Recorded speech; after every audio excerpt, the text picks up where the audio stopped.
In medieval and early modern Europe, some believed that corpses could expose their murderers.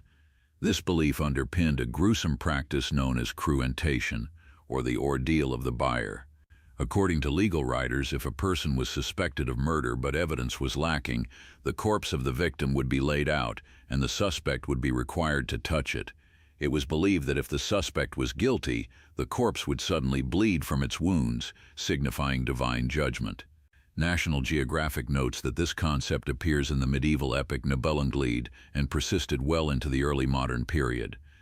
King James I of England, in his treatise on witchcraft, wrote that the murderer's touch could cause the wounds of the dead to open. Some authorities considered this a reliable form of proof in secret killings.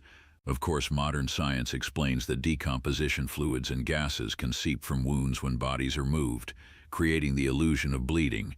In a time when forensic science did not exist and murder was often hidden, the ordeal offered communities a sense of closure and divine intervention. Families might watch in terror as the lifeless body of their loved one lay on the bier, waiting to see if it would speak by bleeding. For the accused, innocence or guilt hung on a superstition. The belief in talking corpses reminds us how fear and faith shape justice. Today we rely on DNA, fingerprints, and expert testimony, but centuries ago people turned to the supernatural. The idea that a corpse could identify its killer was both comforting and horrifying.